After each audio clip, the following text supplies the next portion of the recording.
palavra ou Erasmo. O amigo do Roberto, né? Para. Pessoal, brincadeiras à parte, boa tarde a todos. Que a paz de Jesus continue conosco. Antes que a gente comece, tem alguém aqui a primeira vez na casa? Seja bem-vinda. Todos aqui chegam à casa e são bem-vindos, bem recebidos. Se tiver alguma dúvida, tiver alguma curiosidade em relação à casa, há vários trabalhadores da casa aqui que podem satisfazer a curiosidade ou pode resolver alguma questão. Tá bom? Seja primeiro de tudo, seja bem-vindo. Está em casa. Todos nós aqui estamos no mesmo degrau. Tirando eu e o Afrânio aqui, que a gente está no degrau acima aqui. Tá? Só para que a gente possa comunicar melhor. Tá? E eu estava agora com o grupo que estuda André Luiz, e a gente estava falando sobre diversos grupos sectários, diversas divisões da fé religiosa.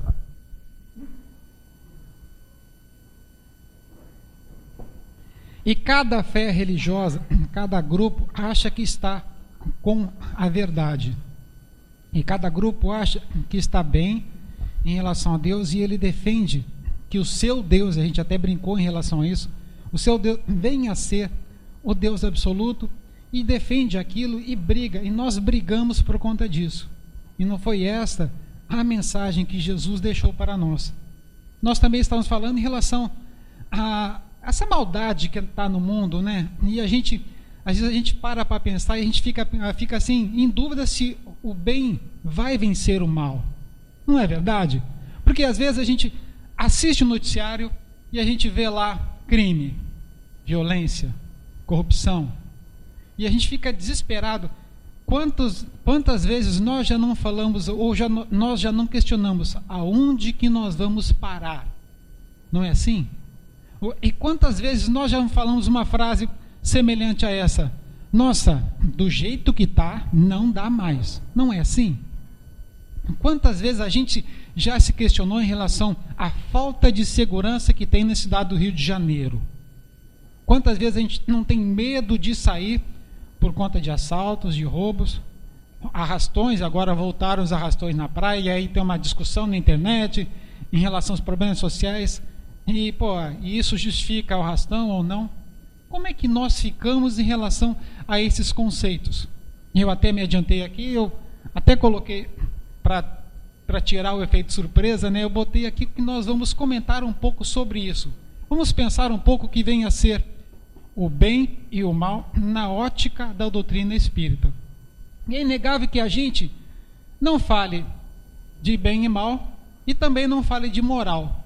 O que nós podemos pensar em relação à moral e podemos pensar em relação às leis morais? E também coloquei aqui, já para a gente ter uma cola aqui, que são as leis morais. O que vem a ser essas leis morais e por que disso? É lógico que quando a gente começa a falar qualquer tema de cunho religioso, a gente parte do pressuposto da figura divina. E todo mundo já falou isso, e eu não sou o primeiro a falar, em relação à primeira questão do Livro dos Espíritos.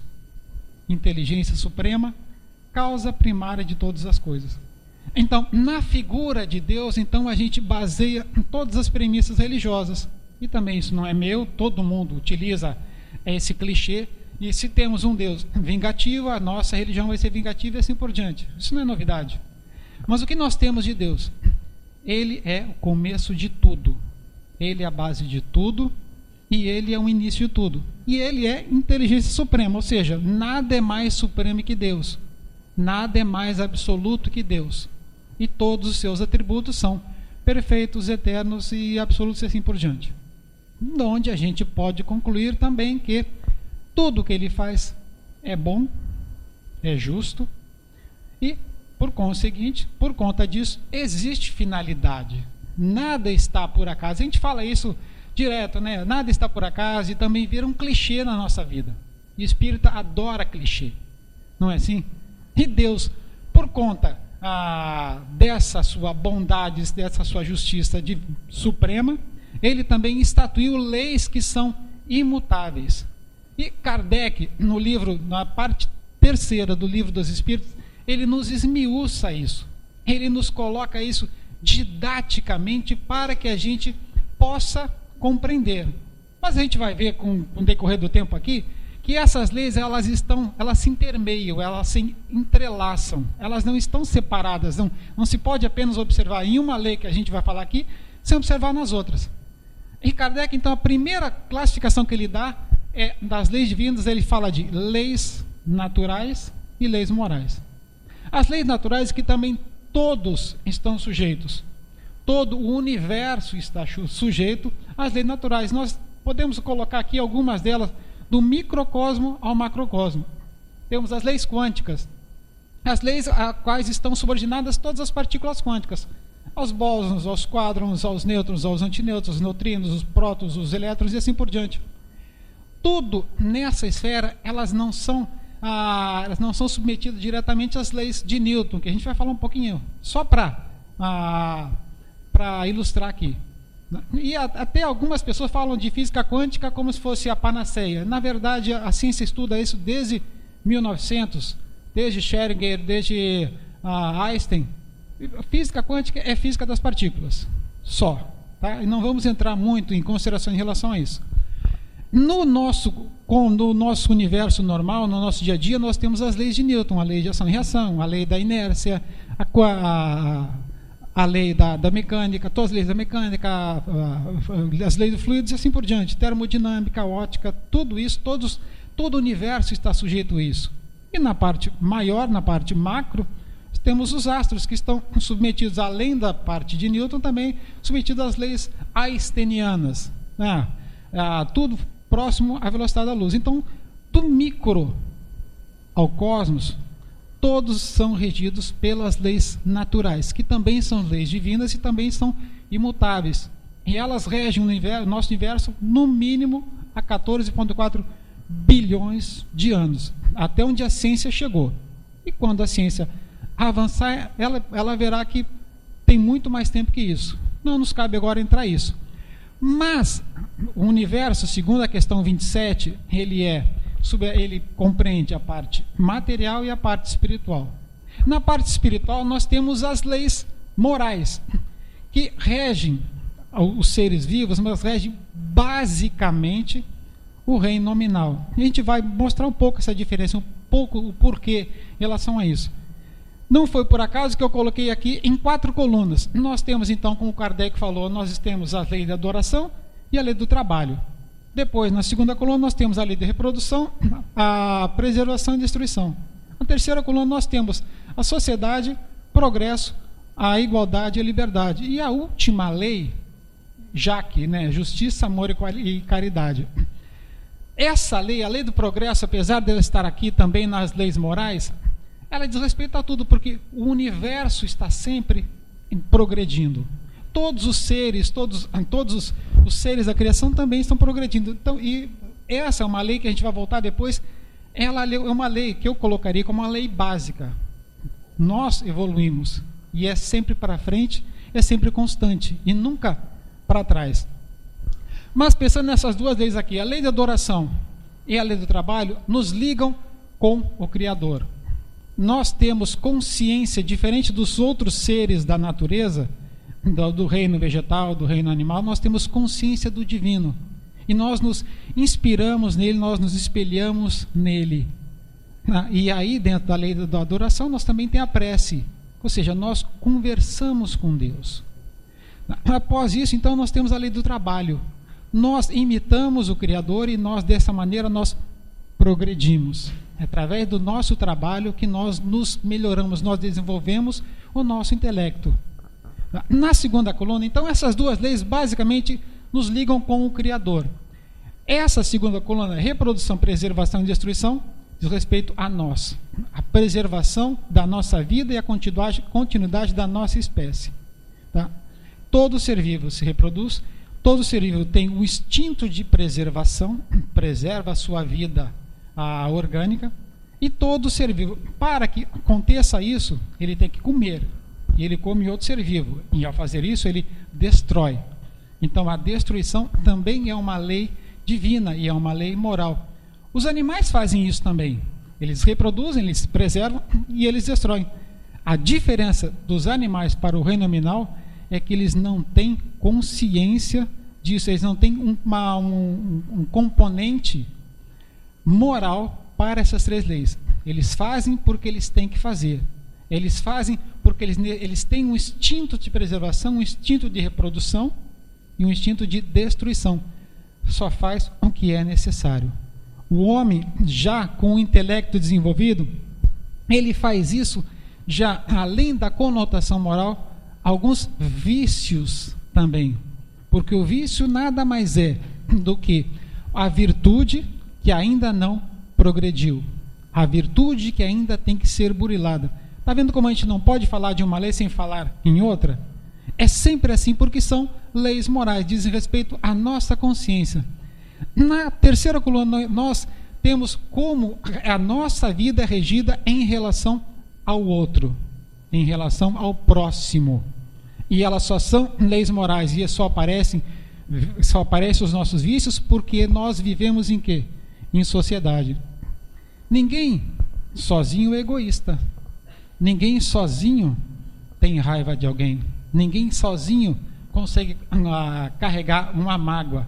Não é assim? Ninguém sozinho tem orgulho. Como é que eu vou morar numa ilha e ser orgulhoso de mim se não tem mais ninguém para quem compartilhar isso? Então, a lei da sociedade é uma lei de Deus também e diz respeito ao nosso progresso. Nós progredimos quando nós melhoramos os nossos vícios, e nós só podemos melhorar os nossos vícios em sociedade. Mas nós temos a igualdade de condições frente a Deus, que é também, eu só posso me colocar em pé de igualdade se eu tiver o outro, não é assim? E a minha liberdade, como a gente fala, em relação à parte moral, e todo mundo sabe disso, minha liberdade termina quando começa a liberdade do outro. Se nós apagássemos essas 9 leis e deixássemos a última, nós já teríamos tudo. Mestre, o que eu preciso para herdar a vida eterna? Faz o que está escrito. Faz em relação ao que as leis e os profetas mandaram. Amar a Deus acima de todas as coisas e o próximo como a ti mesmo. Quando a gente faz isso, a gente observa inclusive o decálogo mosaico. Não matar, não roubar, não trair, honrar pai e mãe, e assim por diante. Né? Como a gente não sabe ainda, Moisés recebeu os mandamentos e Jesus reduziu em apenas esses 2. E Kardec, dessa maneira, então, ele coloca, mais uma vez, didaticamente. Mas tudo que a gente falar aqui, uma está dentro da outra. Uma está dentro dessa moral. Então, mas o que vem a ser moral? Já que a gente está falando de leis morais, da moral, a falta de moral que tem hoje em dia, os problemas morais, os vícios, o que vem a ser moral? Né? Que a gente tanto fala. Há várias correntes filosóficas que falam sobre isso. Há vários conceitos que são mais ou menos próximos e muitas pessoas preocupadas em relação a isso. Desde a época de Aristóteles, Sócrates e Aristóteles, já eram preocupados com a ética. E até quando a gente estava comentando sobre esse assunto, aí o Afrânio perguntou para mim, mas tudo bem, mas qual é o conceito de moral e qual é o conceito de ética? Aí eu fiquei assim, não. Aí eu fui estudar, né? E na questão, e apesar de ter essas várias correntes, o Livro dos Espíritos, ele traz um conceito muito simples do que vem a ser moral realmente. Questão 629, vou ler aqui, pegar uma cola. Regra da boa conduta, e portanto a distinção entre o bem e o mal, funda-se na observação da lei de Deus. O homem se conduz bem quando faz tudo tendo em vista o bem e para o bem de todos. Então, moral nada mais é que a regra da boa conduta. A ética é a minha prática, é a parte individual frente ao conceito que nós temos de moral, porque cada sociedade tem um pouquinho diferente conceitos de morais. Por isso que a pessoa que ela é imoral, ela também é ela é imoral por conceito e ela tem uma conduta antiética. Se eu sei que roubar é errado, se eu tiro dinheiro da cantina, eu estou tendo uma conduta antiética. bem da verdade é fazer coisa errada. Ser imoral é fazer coisa errada. Amoral é quando não se tem o conhecimento do que é bom e o que é mal, do que é certo e errado. Tá dando para acompanhar até agora? Tá tranquilo? Se não tiver, eu volto depois, tá? Eu pego ali um livrinho. Todos os erros são meus, na verdade. Entendemos então que seja moral, em relação às leis morais. Mas o que é? Ele fala assim, ó, a regra da boa conduta é a distinção entre o bem e o mal. E aí Kardec, na próxima pergunta, Kardec é insistente, né? Mas o que é bem e o que é mal? Né? Ou seja, bem, então, é fazer tudo de acordo com a lei de Deus. E mal é estar longe da lei de Deus. Parece que é simples demais, mas na verdade é simples. A lei moral, ou o conceito de moral, é seguir de acordo com a lei de Deus, para o bem, pelo bem e para o bem de todos, porque nós somos seres gregários, nós vivemos em sociedade e nós temos que crescer juntos. Não existe uma pessoa que vá crescer sozinha. Muito tempo atrás, isso no século IV, um filósofo cristão na Pérsia chamado Maniqueu, e isso até antes dele, ele cunhou o que a gente chama de maniqueísmo, a luta do bem contra o mal. E essa corrente filosófica influenciou inclusive Santo Agostinho, já no século V, porque ele era, na sua juventude, maniqueísta. O que é o maniqueísmo? Existe um exército do bem e um exército do mal.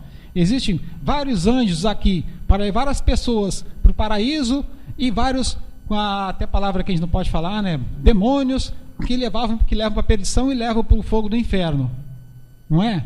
E isso influenciou, além de Santo Agostinho, influenciou toda a corrente filosófica judaica antes e cristã. Ou seja, e aí a gente tem uma ideia que existe um bando de diabinho levando, e a gente chama de obsessor, né? Não é porque o obsessor pode. Um bando de obsessor levando a gente para o caminho do mal. E um bando de gente que trabalha no mal e para o mal. E um bando de gente trabalha no bem e para o bem. Os espíritos, a codificação diz que não é assim. E também todo mundo já deve ter ouvido falar que o bem é de acordo com a lei de Deus. O mal é a ausência do bem. Não existe entidades fadadas na eternidade para a maldade. Não existe seres que foram criados para fazer a maldade sempre. E também Kardec coloca isso na codificação, porque a gente está aqui, está claro. Se a gente fechar as cortinas e anoitecer, isso aqui vai ficar escuro. Não existe uma vela, não existe um mecanismo que produza a escuridão. Da mesma maneira que não existe um mecanismo que produza frio. Tá? A gente vai pensar em ar-condicionado, geladeira, freezer.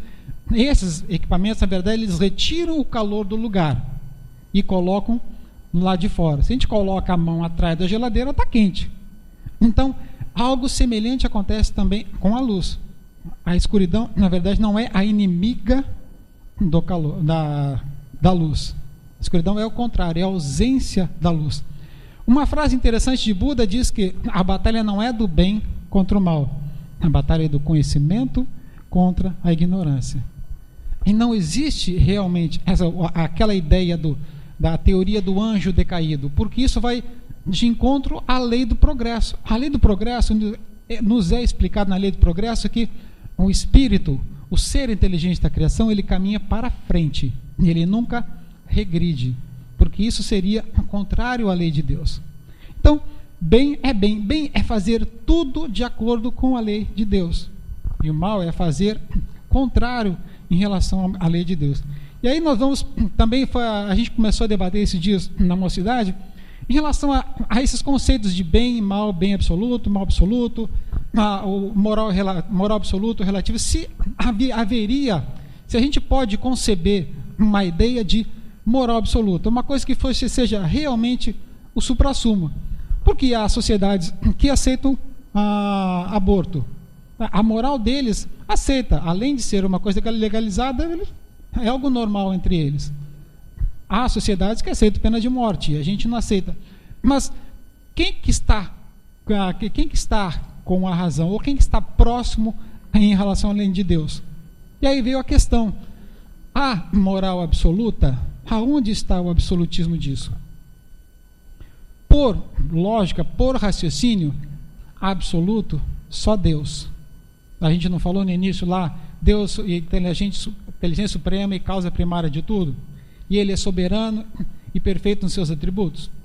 E onde a gente vai considerar que Deus, Ele é nele e através da observação absoluta das suas leis que nós temos uma moral absoluta. O resto é relativo. De acordo com o quê? De acordo com o nível de evolução que está o indivíduo, e o indivíduo vai fazer parte daquela sociedade. Com a sociedade, quanto maior o número de indivíduos evoluídos, esclarecidos, maior vai ser o seu nível de evolução também. Vamos deixar de lado, então, essa parte de absoluto e relativo. Vamos pegar conceitos próximos para que a gente possa entender. Uma moral objetiva e uma moral subjetiva. Moral objetiva: não matar. Matar é contrário à lei de Deus? Matar é contrário à lei de Deus. Ponto. Mas, quando a pessoa mata, então, ela é responsável em relação a isso? E a gente vai encontrar na questão 636 que o ser é responsável de acordo com a intenção de fazer o mal e o seu nível de conhecimento.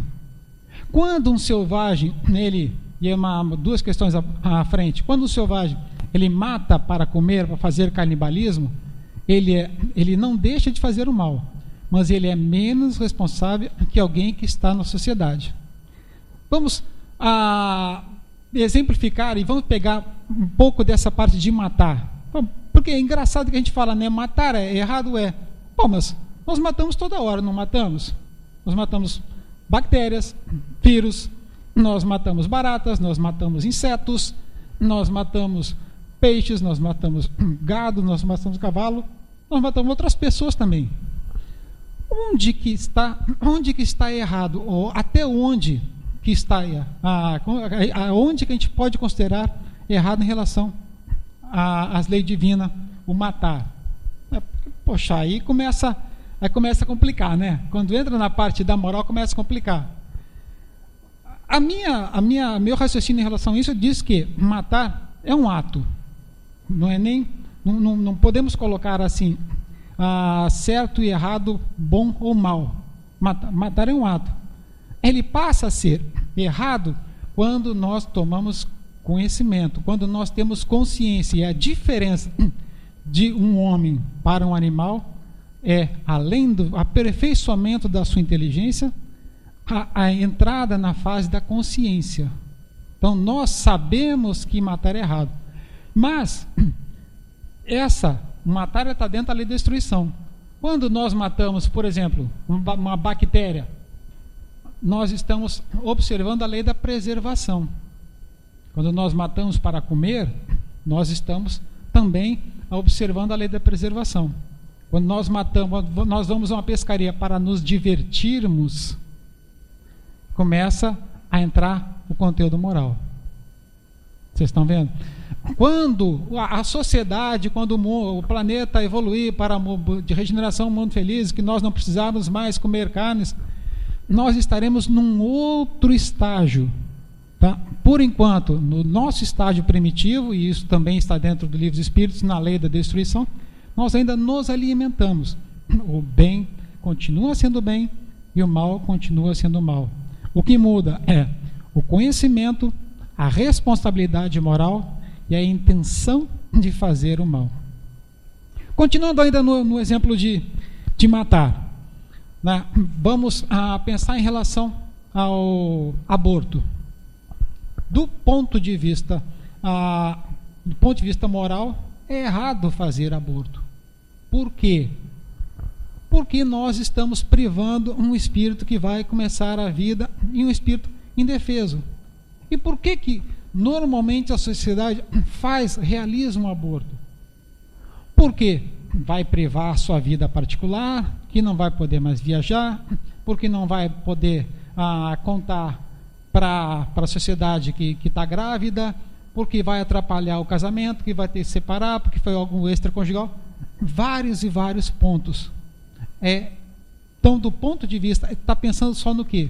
Está pensando em si.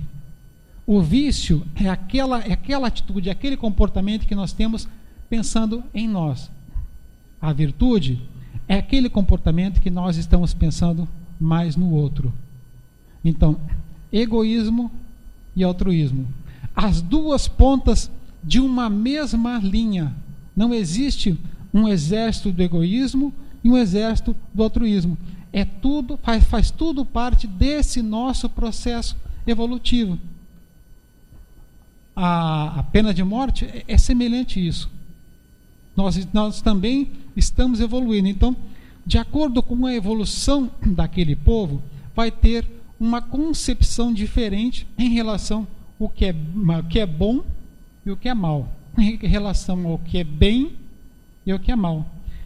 Tá bom, mas Deus não podia criar tudo perfeito, tudo bom? Porque Deus cria negócio ser simples e ignorante, e aí a gente experimenta o mal. E por que a gente experimenta o mal? Por que Deus não cria tudo perfeito? Não seria mais fácil? Não é assim? A resposta também está no quadro, naquela lei básica que nós falamos em relação ao progresso. Deus quis que o progresso fosse uma das suas leis divinas. E nós, na nossa tentativa e erro, na nossa imperfeição, nós erramos.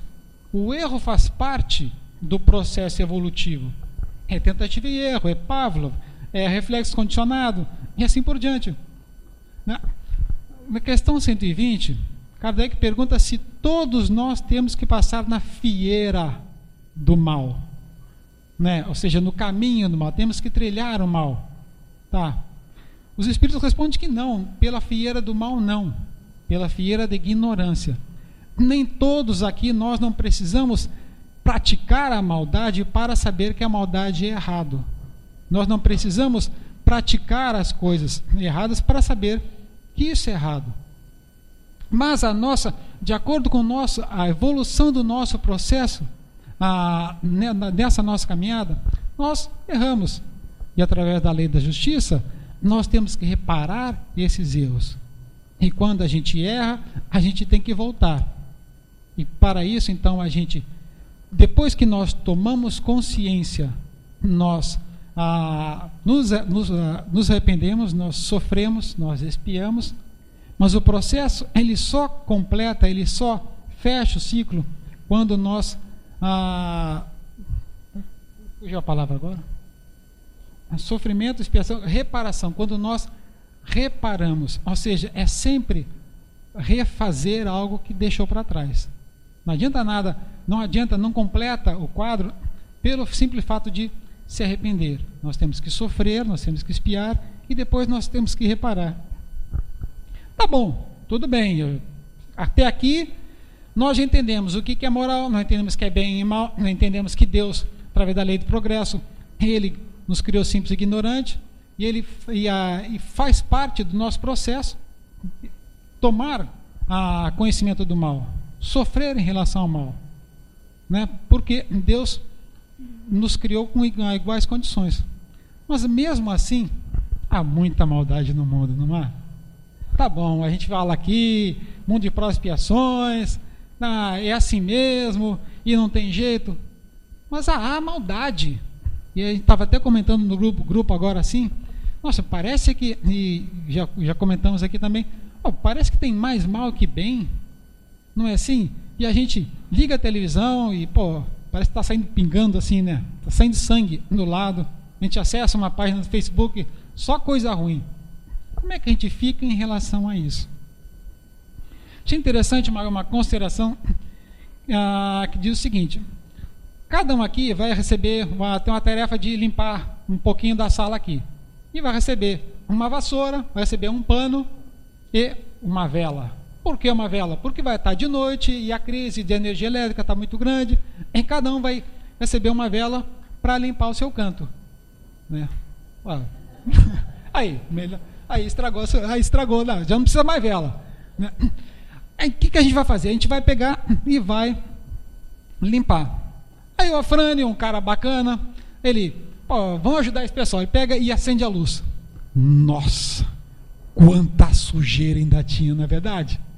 Poxa, eu tinha certeza. É a mesma coisa quando eu lavo a louça lá em casa sem óculos, né? Aí eu lavo a louça, aí tá. Aí quando eu pego, eu coloco o óculos. Nossa, quanta sujeira que ainda tem, meu Deus, eu fico com vergonha. Alguém vai, ainda, quando vai alguém lá em casa para tomar um café, uma coisa assim, para almoçar, eu ponho o óculos e eu olho bem para o prato, olho bem para a faca, para o garfo, para ver se está tudo limpo. Porque passa. Da mesma maneira, é o exemplo da lâmpada e o exemplo da vela. Quanto mais esclarecimento nós tivermos, mais nós vamos compreender a diferença do bem e do mal, do certo e do errado.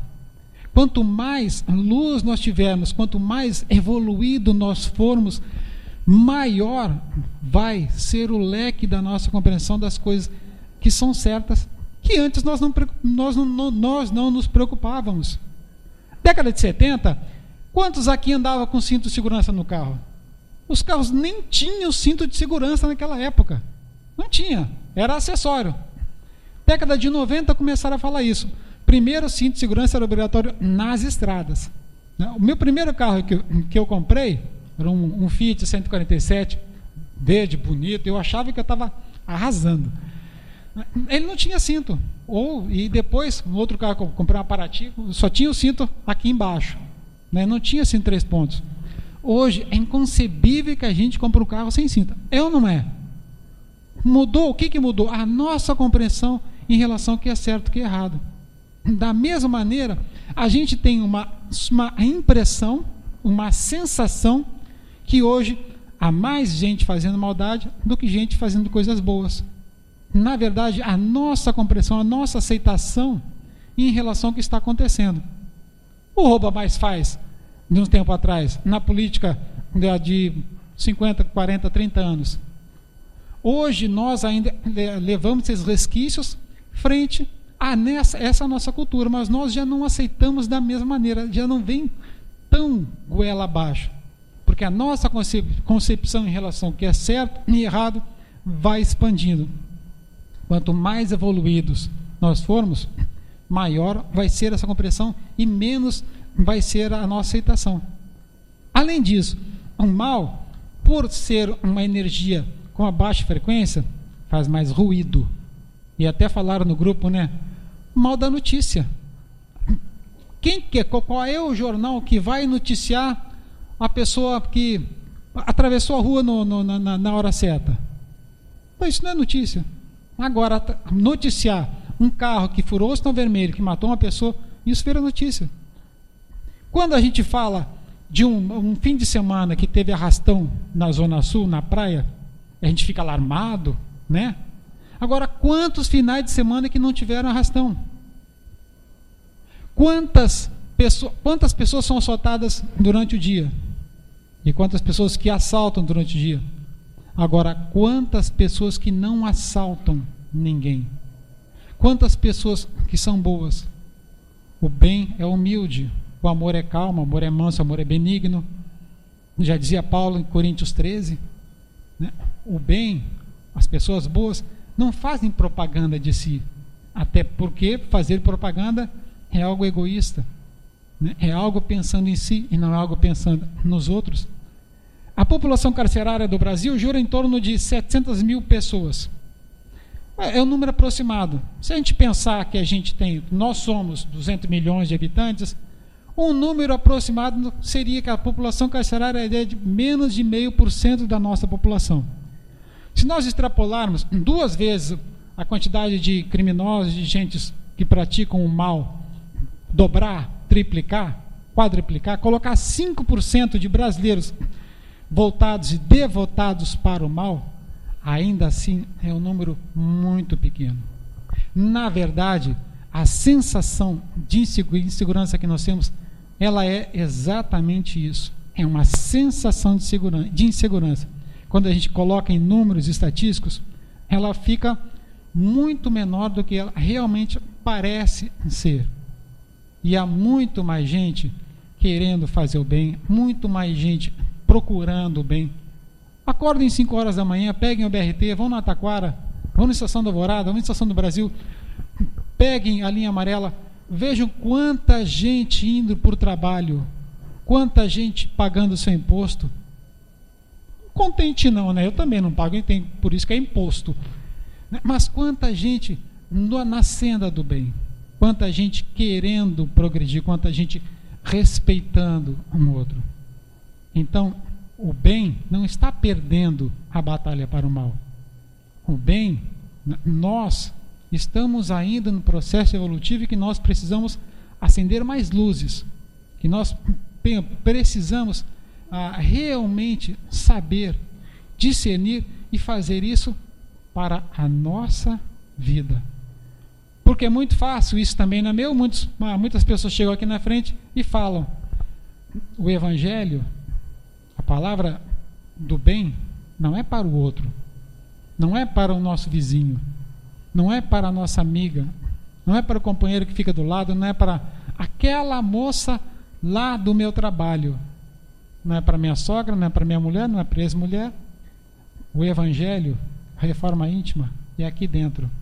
Comentamos também hoje à tarde como se reconhece um verdadeiro espírita. Reconhece o verdadeiro espírita na sua transformação moral. Transformação do quê? Na observância da 10ª lei. Não vamos falar das outras. E no esforço que ele faz em domar o quê? As suas más tendências. Lembrando uma frase que também tem na Bíblia, não adianta ganhar o mundo e perder a sua alma.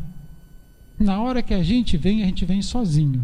Na hora que a gente vai sozinho. Mas, eu dei palestra, eu ajudei na cantinha, eu falei em outras línguas, eu ajudei na construção disso. Eu não te conheço. Também tem na Bíblia isso. Mas como? Quando não deste de comer ao pequenino, quando eu tive fome, quando eu tive sede, e não deste, não me ajudaste, mas quando fizeste para o outro, não fizeste para mim. Então, a transformação moral, e o mundo, ele não vai chegar num dia assim, ponto, um piscar de olhos assim, a partir de hoje, a partir de amanhã, 4 de outubro de 2015, vai virar um mundo de regeneração. Não é assim. Pelo menos não é assim da maneira que eu penso. É através da transformação moral de cada um que está habitando este planeta, que aí sim, esse planeta vai se transformar num planeta de regeneração. Não vai ser uma coisa de fora para dentro. Não vai descer, gente, não vai descer ninguém do céu, como algumas correntes pensam. Não vai chegar também nosso lar e baixar aqui.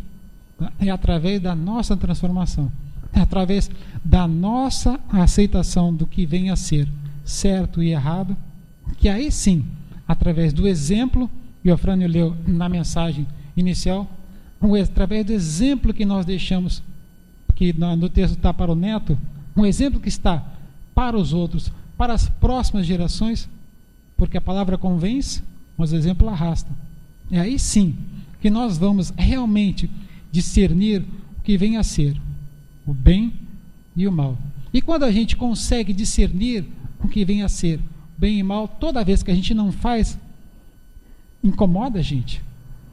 Então, por isso que nós evoluímos. E quanto mais nós fizermos o bem, isso é até um filme muito bonito, que muitos já devem ter visto, A Corrente do Bem, não é? Tinha que fazer 3 boas ações. E o exemplo arrasta. Quanto mais nós fizermos em relação ao outro, quanto mais nós pensarmos em relação ao outro, melhor passa a ser a compreensão desse mundo.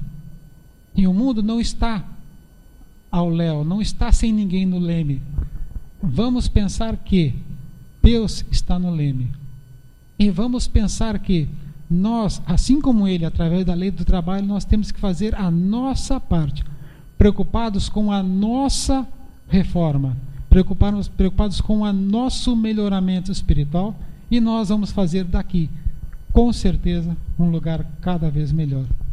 Me despedindo então de vocês aqui, eu agradeço mais uma vez a atenção e o carinho, que nós continuemos na paz de Jesus. Muito obrigado. Não, para você. Para mim? Não, sobre o título do livro do Humberto de Campos, Brasil, Coração do Mundo, Pátria do Evangelho. Nesse contexto todo aí, como é que fica esse dizer Brasil, Coração do Mundo, Pátria do Evangelho? Nós temos alguma coisa a ver com isso? O que você acha? Porque... Isso é pegadinha, né?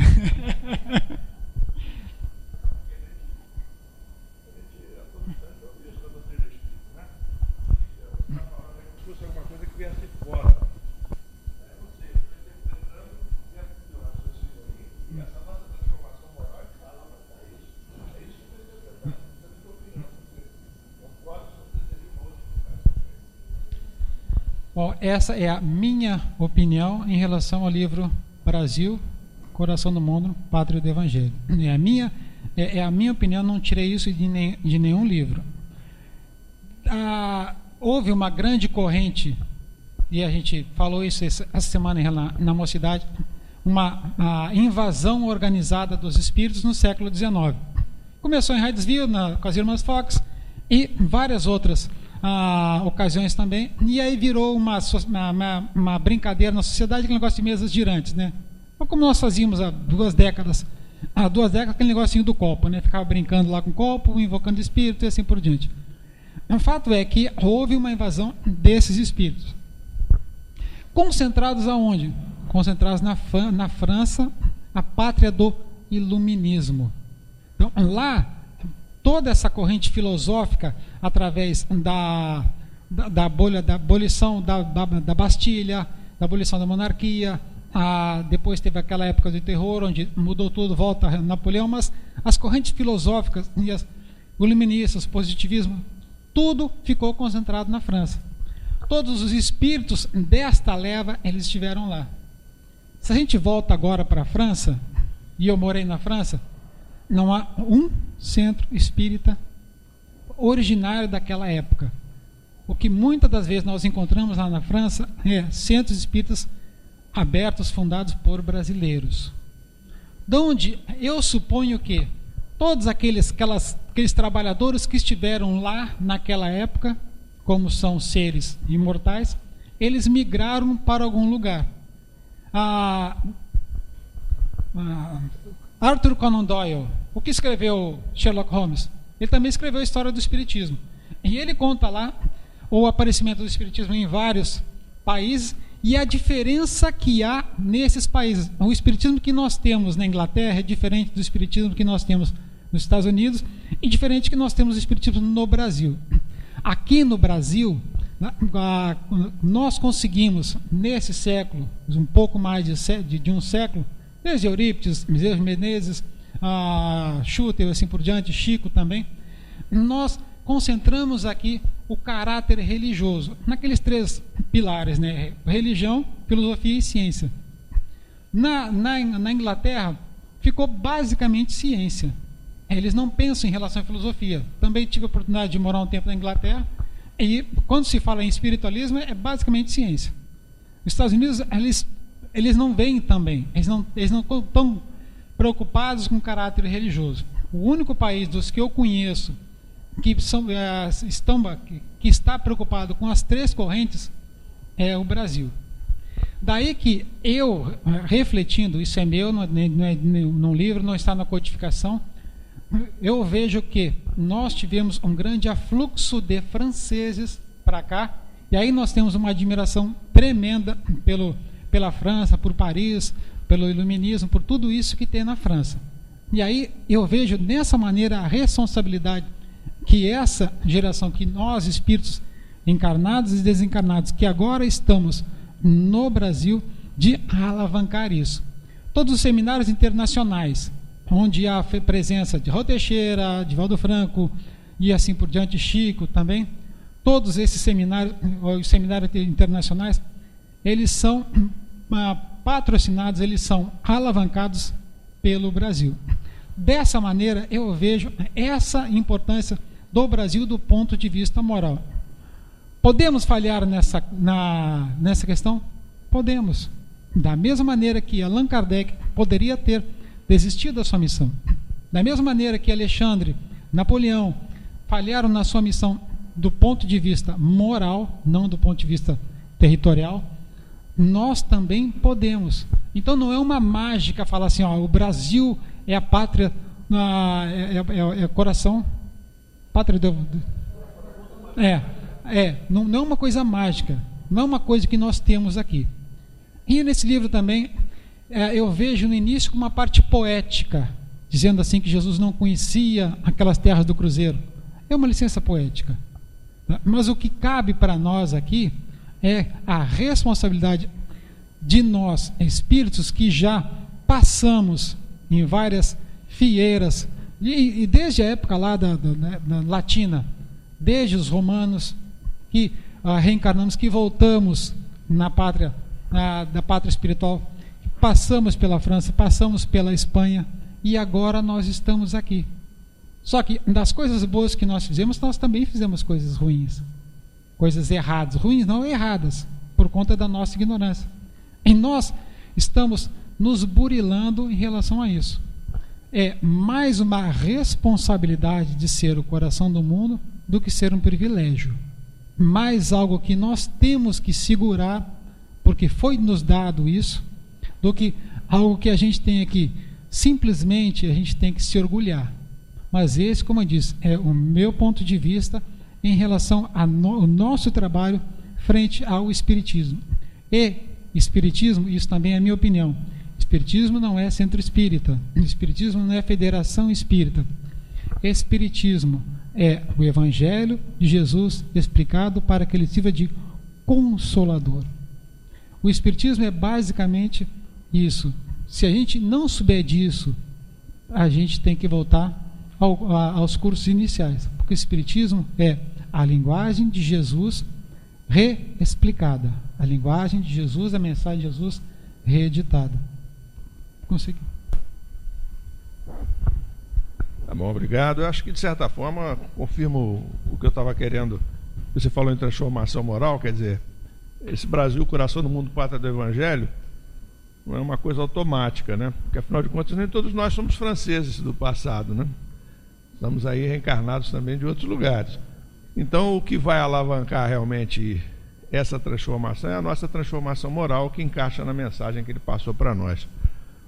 De maneira que nós agradecemos muito ao Erasmo pelo seu trabalho, né, pela palestra que ele nos passou. Eu acho que foi muito interessante. Depois eu vou tirar umas dúvidas aqui com ele aqui, que eu na hora não percebi, para aproveitar a presença dele aqui, né? Mas foi muito bom e nós contamos com a presença dele em outras oportunidades, fazendo a palestra aqui da tarde. E a propósito, eu fiz a conta aqui, a Kardec estaria fazendo 211 anos amanhã, tá bom?